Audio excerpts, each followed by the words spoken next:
Bugünkü verilişə şair Baba Pünhanın misrası ilə başlamaq istəyirəm. Bakının dərdi var, Bakı xəstədir. Şair bunu yazanda vəziyyət necə idi bilmirəm.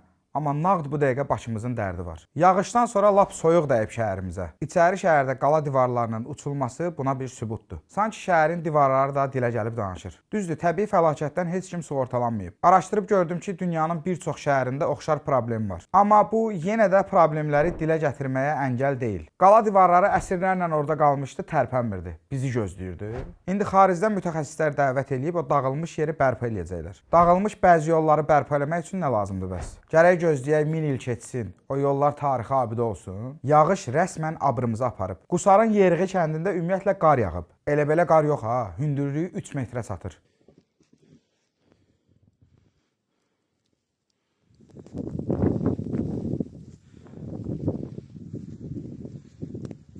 Ərzaq ehtiyatının tükəndiyi, tibbi yardımın mümkünsüz olduğu vəziyyətdədirlər. İndi bunu deyim, özünüz başa düşəcəksiniz. Dəniz səviyyəsindən 2370 metr hündürlükdədir bu kənd. Kənddə bir neçə ailə və 1000-dən çox heyvan köməksiz vəziyyətdə qalıb. Yağıntılar rəsmən bizə rəhm eləmir. Qar yağanda ən maksimal həddi yağır. Yağış yağanda şəhər çaya dönür. Düzdür, suyun qalmasında özümüzdə də günah olur. Amma bu köhnəlmiş kanalizasiya sisteminin günahkarı biz deyilik. Bizim günahımız tullantılarla doğru davranmamağımızdır. Bir dənə görüntü çıxdı qabağıma, sizə də göstərim. Bazarlarda tullantıları kanalizasiya xəttinə atırlar.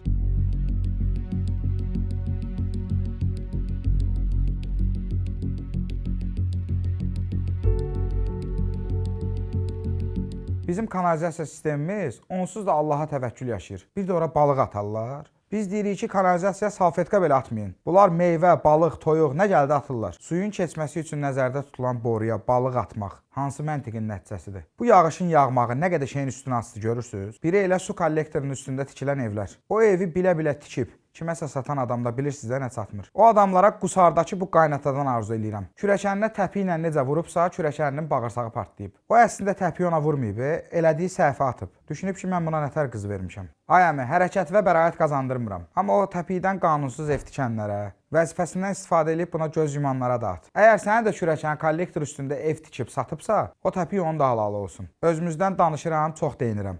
Xaricdə bir nə hadisə olub. Burada olsa o sürücünün nə gözləyir özünüz düşünün. Floridada bir məktəb avtobusunun sürücüsü uşaqla dolu avtobusu dəmir yolu xəttindən keçirdib. Heç bir qatara görə dayanmayacam deyib xəttdən keçib. Görüntülərə baxın.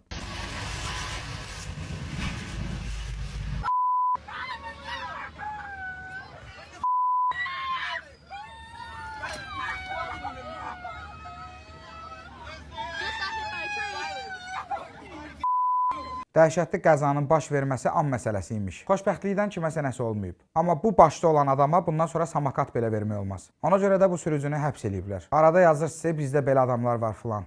Dəli elə hər yerdə dəlidir. Amerikada da, Mazambikdə də. Bizdə hələ təzə bir qanunun tətbiq olunması təklif olunur. İşə qəbul zamanı narkoloji rəy təqdim eləməli olacağıq. Çox gözəl təşəbbüsdür. Çünki bu baş versə, insanlar işsiz qalmasın deyə o zibildən uzaq durmağa məcbur qalacaq. Hətta bu qaydanın evlilikdə də tətbiq olunacağı iddia olunur. Evlilikdən öncə narkotestin nəticələri təqdim olunacaq. Bundan sonra baş tutmayan izdivaclarda nişan qaydanda oğlan narkoman idi cümləsi rəsmiləşir. Başqa şey üstündə ayrılanlar isə oğlan narkoman idi deyə bilməyəcəklər. O boyda 100 illik adətimiz yoxa çıxır. Amma bu təşəbbüsün olması yaxşıdır. Çünki bəzən olur ki, evlilik baş tutur, sonra öyrənirlər ki, oğlan alüdəçidir. Övlad xəstə doğulur, evdə hüzur olmur. Yazıq qızın nağılvari xəyalları hamısı suya düşür. Narkotik elə bir bəladır ki, yıxa bilməyəcəyi ev yoxdur. Onu ki, qapından içəri buraxdın, o evi dağıtmamış gedən deyil. Sizi real həyatdan ayıran şeylərdən çalışın, uzaq durun. Dünyada ən gözəl həzz sağlam yaşamaqdır. İstənilən sağlıq problemi olan adamdan soruşun, eyni şey deyəcək.